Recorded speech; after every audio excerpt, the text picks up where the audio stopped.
I was in there long enough. Hey, woman, I had to go to like.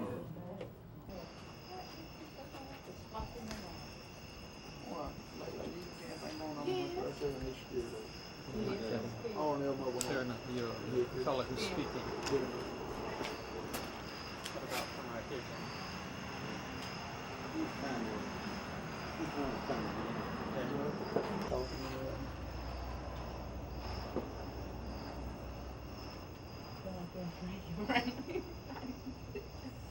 Phil, they said they wanted your picture on this camera around here, man.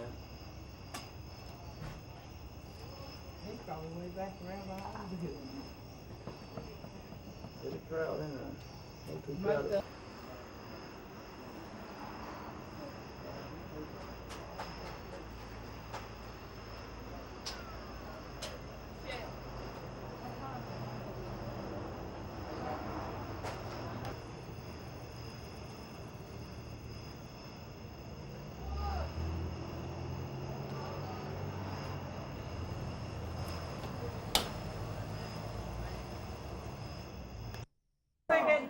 You can sing it anytime you want to sing. I'm singing. Somebody get some spirit Hang in on here. a second. Well, first we got to get 8 observers, and they're going to do some counting. Cynthia Haynes, and you ready to do some counting? You're not you, Peggy. You ready to count? Yeah, boy. All right, come on down here so I know that you done has one, so I can count slowly on this one. Emily in here? How about Marty? You got me an observer going to help us do the counting. We need 7 more. 7 more. That's a tough job. It's a tough job. We can do it. Yes, we can. Yes, we can. Yes, we can. All right. Shirley, right there. Who? Here go one. I was an alternate observer.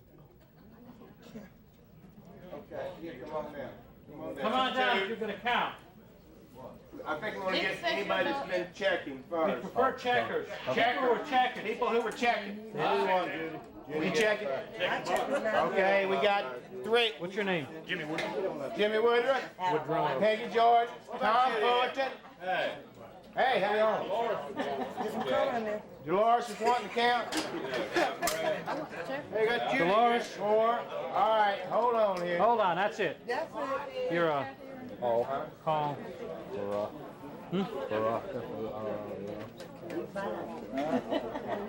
Okay.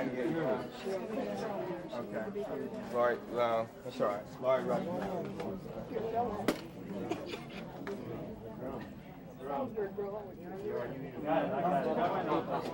Know how to get it too. Songbird girl know how to get it too. You know that? She said I told him Haven't done it right. Dolores Gambrell will be one of us. Hey, Dolores Gambrell's gonna have to be one of us. She got passed. She's Well, she's a girl. She'll get a room like that. Sure, she has. Peggy Jordan. Jimmy Woodrum. Tom Fullerton. Dolores Gambrell is not here right now. Shirley Hamilton. Lori Rushmeyer and Jerome Grant. Yeah, Paul Fryer. I didn't miss you. I skipped over. Skipped over it. Now look, we're going to have a union staff person act as a counter behind you, keep track and sort of watch the process. You know most of our staff people. They'll have a pad and a little thing that they're going to be counting on. We're going to be pretty identifiable, and then we'll try to keep that thing going. So they'll be like right behind you. So if there's any issues or anything, you can get them, all right? Yeah, no, don't worry. The way it's done, there's no chance for them to miscount or screw up or mess up or cheat. That's not going to happen. Right? That's why we're going to. Stacks of 50. I was wondering if they go with less than 50 in our stack. No, you don't have to worry about that. Because the labor, just like they're standing over there saying, how we know that the union's not going to put less than 50. Because the labor board is going to be counting the stacks. You're going to be counting the stacks. They're going to be counting the stacks. And then we're going to have a staff person counting the stacks. There's no way it's going to get cheated here. People voted their hearts and minds here. Right? Hey, y'all. So we're not going to get cheated on. Parking one more time. We're parking Plant 4, the Main Street gate. When you get there, don't head nowhere. You wait. We get all together. Everybody gets there. Closes the doors to the car. lock them up, and then we'll head on into the plant. So we'll leave in about 4.5 minutes. So let's make sure we're riding this together. You'd be surprised. I've been over there tonight, so I know how many parking places are there. So I know what I'm talking about. You want to enter the room as a union. I'm gonna load that blue Silverado in. This one here? Oh, you don't take all the women in your truck. You're gonna take all the Nothing but women. Tim, you got your crew. Down here, we need to figure out who's gonna ride with all of us. This is true.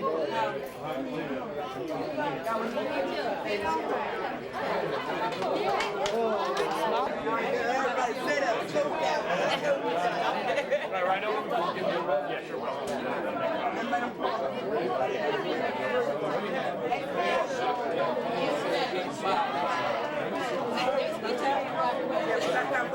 Yeah, there's the temple. He's over here.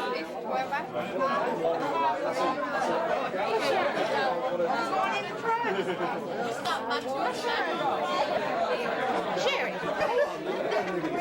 I said, guys, it's all right. Y'all can go as long as you drive. You give your keys, I drive it. Load it up. It's fine in my life. Thanks, guys. Or do it. Ready? Sure. Be the first and last. Time to rock and roll.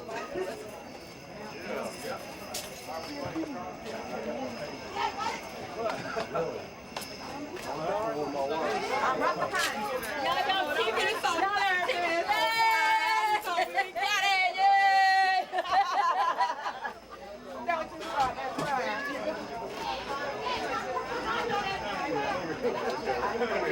See you later. See you later. Doris, y'all want to sit y'all in the truck? I'm spring around here.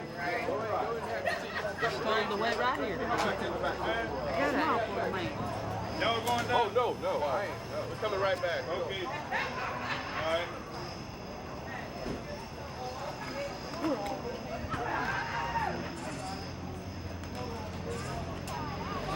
I know she can get What's in your there. son?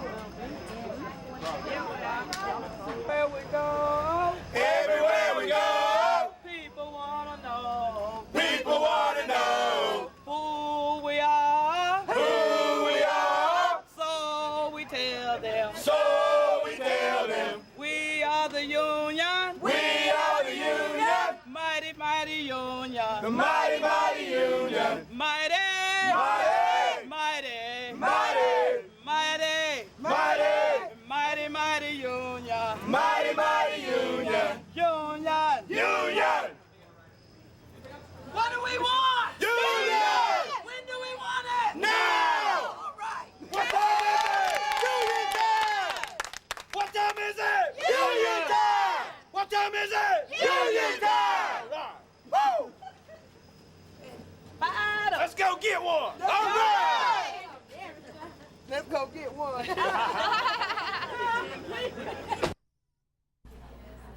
You were saying that I told you that.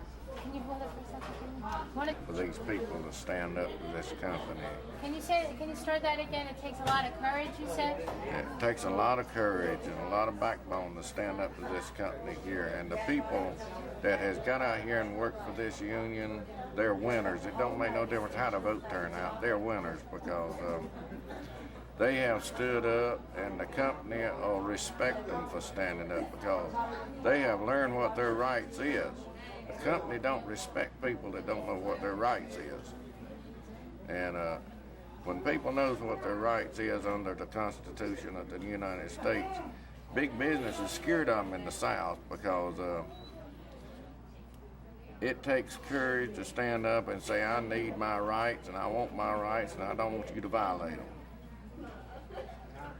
I'd like to say something about that. Go back to today, you know what's happened in Russia.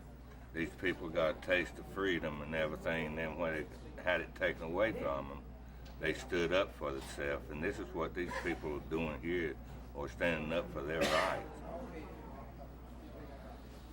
Now, before we were talking, and I want you to join in with this conversation about, you were talking about the older generation and that their experiences in a great many cases has made it difficult for them to embrace the union, and the younger people have had a more easier time. Could you talk about those differences and talk about you were talking about the older people, and you were giving me examples of why they might be frightened and Okay. Well, I have been in there with every vote they've had except this one, and I've retired. But the older people would come near not voting because they, oh, I'm sorry. That's okay. That's okay. Start your thought. Go ahead. I was afraid I might do that. But they put such scare tactics on people. See, when I was in there, I thought all the union people were mean because that's what they led me to believe. But see, now that I'm out here working with them, I know I have never been around any bunch of people any nicer, and I know they're working to try to help those people in there. But the older people, see, if they stand up, they're getting at an age close to retirement. Well, see, if the union don't go in, then they won't have a job, and then they'll be out. And when you get up 55, you're not as likely to get a job anywhere else. Now, the three of you, you're all retired from the mill, and I want you to talk about that and what happened to all three of you that made you decide to stand up and join this struggle? Well, I think all three of us got involved in this with the pension plan. How the union came in here. Now, we can't pay the union money, and we can't vote for them. But yet the union came in here and helped us to get that hearing, put a lawyer in California for us, and they have sent two men, Jonathan Davis and Damon Silver down here just to work with us. And they have done a tremendous job, and we got to know them.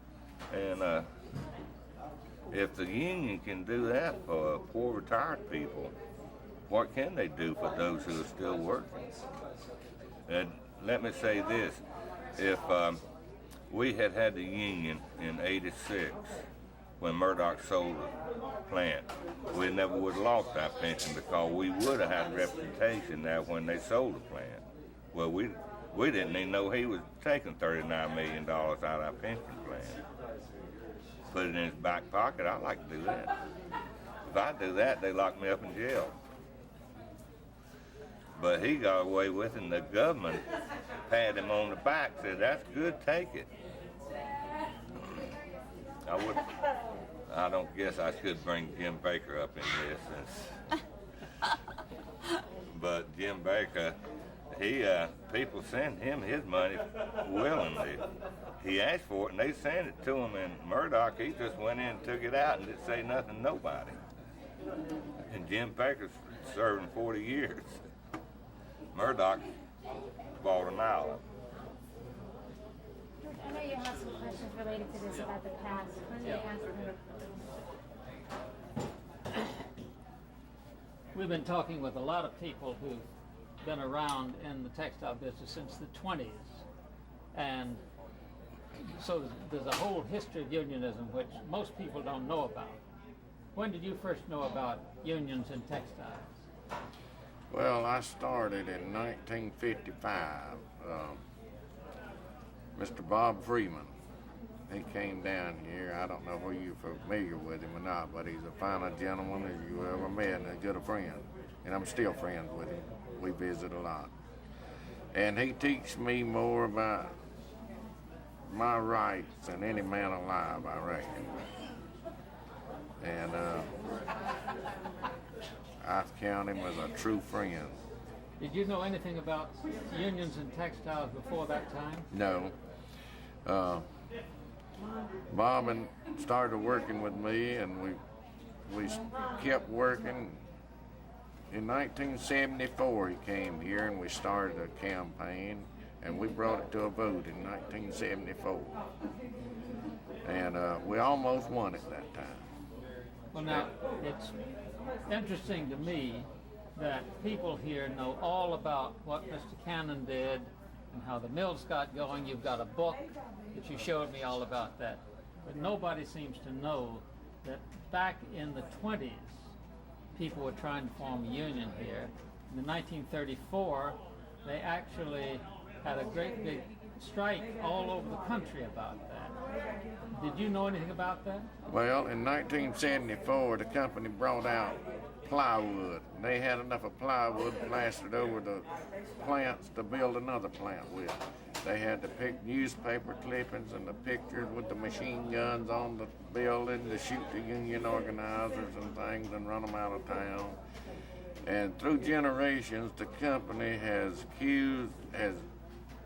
put in these people's head that the union come in and got their money and left with it. They didn't have no money. And they have been drilled in their head through companies and things this company have for the last 50, 60 years. Well, now, it's peculiar to me that in 1934, when the National Guard, when the troops came here, Mr. Cannon personally called the governor and said, send them in. Yeah. And yet, I'm around here and it's Jesus Christ and then Old Man Cannon. In that order, or maybe just the reverse. Why is that? Well, Cannon owned the town. He owned the people. He owned the houses they lived in. If you got locked up on Saturday night, you went in to see him and he decided whether you lost your job and your home or not. He had the town, he could put it on a squeeze. He could squeeze you to death anytime he wanted to.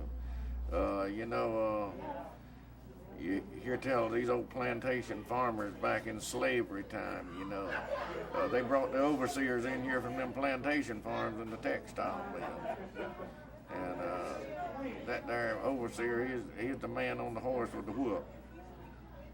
And that's the way it's been ever since. They just kept the people pushed down and afraid. They put so much fear in them that all unions was bad. And people was uneducated then, but they're getting more educated now, and they're stretching out. More unions is moving in, and they see what they can do.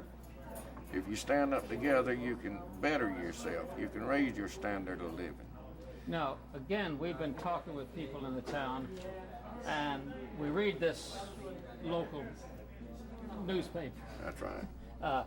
And it says that if the union comes in, people are going to get split apart. How do you feel about that? Well, I don't feel like that at all. I feel like if the union gets in, their job won't be done. They're going to have to build a good union here. And their job is just begin with it if they get the elections won. And I feel like that they can better this town. This paper here talks about scaring industry away. Well, they wouldn't let no industry come in here for 100 years, and then they're trying to tell us that the union was scared away. Well, I can't figure out how they think that people can swallow that there bunk when they wouldn't even give a chain store water rights in here, even sell stuff out of their stores and things. He had his own stores and things all them years. But the empire is breaking down now, and people are starting to see the light. Now, you worked under the Cannon time, didn't you? Yes, I worked 15 years. I retired from the telephone company and went to Cannon in 75. Did you grow up in this town? Yes, 64 years. Tell us about what it was like in the town. Well, it's just like he said. Mr. Cannon said what said went. Two good examples. Now I can say that what was that Southern Latex Corporation from Georgia, which made this elastic goes around, rented a building down where the telephone company was, and they cut the water off, said they couldn't have water. They didn't want people coming in here. So they go outside the city limit and dig a well and start piping the water in. And when the city and Mr. County seen they weren't going to keep them out, they gave them the water rights. And when Western Electric built this big plant in Charlotte, Mr. Charlie got in with the big men over there, and there's good history about this in the Charlotte Observer, because for 3 weeks there was Mr. Charlie and this man writing letters back to each other. And Mr. Charlie said, "You're not coming in Cabarrus County and get my help." And this man said, "We go in where we want to get help." And it's just like this. Mr. Charlie's what he said went. And the city and county, city alderman, county commission, when Mr. Charlie came around, they started bowing to him. And really, we lived in that kind of life, and we didn't know there was really much more to life than just be overruled by Mr. County. How do you feel about that? Well, a lot of people really liked him because he looked after them. And then there's some that didn't. It's because there's a lot of people that would love to have a meal house. They couldn't get a meal house. But the ones that did get what he had to offer, they really ate it up and they thought he was great.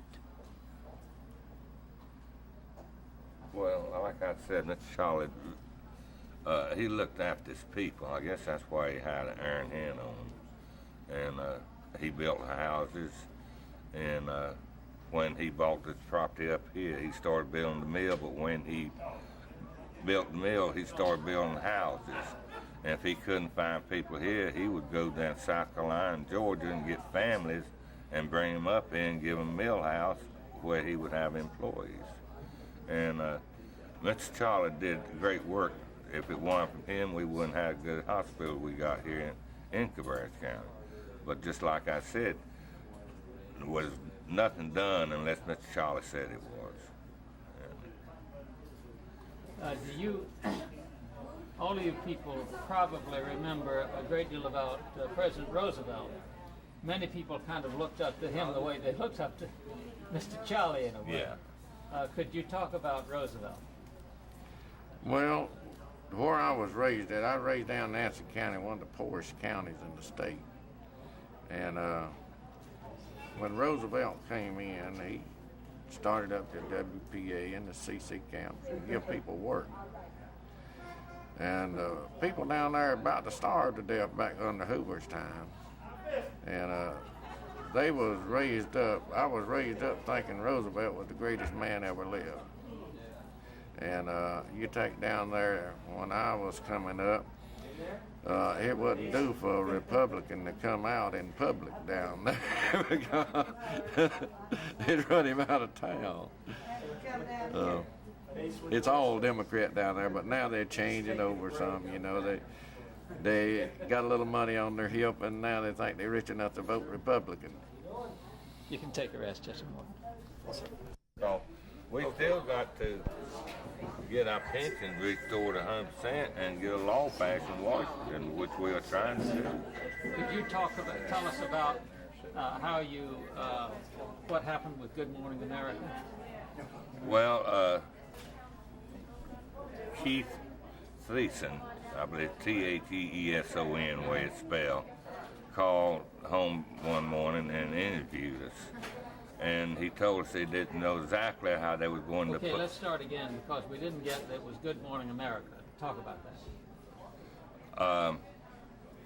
Thursday morning, excuse me, just cut it a minute. Just the way you did before. Poor people can use television, and then we'll go over that. Well, Okay. Poor people has got TV today that when you see it live, you know what they're going through with it. They're not censored or something, but when you got newspapers, they can take everything you say out of context and twist it around and make it anything the way they want to. But when you get on TV and it's alive, that's what you say. Just like Good Morning America called my home on Thursday after hearing with Terry Sanford and interviewed me. And we talked for about 40 minutes, and Mr. Thiessen, said that he didn't know exactly how he was going to put it on the air and anything. They have to wait and work it out. Well, that night, I believe it was about 12 o'clock, somewhere along that, the ABC satellite truck started rolling in the Union Hall.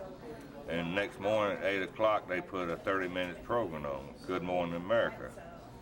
Well, we have not been able to get Mr. Murdoch to the hearing or anything else. But on Monday afternoon, after Good Morning America was on Friday morning, Mr. Murdoch called a press conference for 9 o'clock on Tuesday morning. And this is when he told us that we were getting our 30% back, but Mr. Wright, who lost his 100%, wasn't getting a penny. Well, Charles Carrault show, CBS picked this up, and they got real upset about it. So Sunday, a week ago, Charles Carrault had a big program on Sunday morning, and it really kicked Mr. Murdoch again. And on Thursday the same week, Mr. Murdoch made a press conference saying that they would get their 100% back. And so we need y'all help very badly. Because like he said, we as poor people can't do it. We need your meeting. We need to get all our pensions restored, and we need to get to Washington and make them pass a bill where this can never happen again to no one. Well, that's of course one of the things that the union can do for you. That's right. Is to help you use a meeting. If we could get it across to everybody that the union here is here for our good, not their good. The people is the union, and they're here to see that their rights is not violated. If we could get them to understand that, I think they'd be all right. Okay, thank you. The union helped 25 poor people. I mean, a lot of poor people that got it started. 13,000 people their pension back. Good, thank you. Okay, take it back. Okay, you talk about the younger generation. The younger generation, they're not afraid to stand up. They'll stand up and be heard, where the older generation have had it pounded in their heads so long with fear of the union but the younger generation are more educated, and I think this helps a lot. Why did you use they instead of we? Well, I am the older generation, and I did not know how the union worked or anything about the union until I got out here and got involved. And I am proud that I did, because I have been educated in the last 4 weeks. I know what I've always heard is the union people were mean, they harassed you and all this sort of stuff, but I've learned better. And I hope that the people out there that hear this will wise up and learn. What gave you the courage to try? To try the union? Well, the union, the reason we got involved is because our retirement was cut. And no, we called the congressman, the Senate, and we tried to get help, and nobody helped us. But we turned to the union, and the union helped us.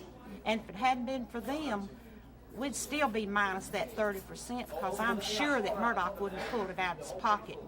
But he'll get that back. I feel like he'll get it back. What would your mother have said if she knew you were messing up with unions? Well, I don't know. She'd probably say go for it, because my mother was that kind of a lady. Because if she believed in something, if she was alive today, she'd say go for it. Because if she believed in something, she's like myself, she'd say she believed in it. She'd stand up. Good.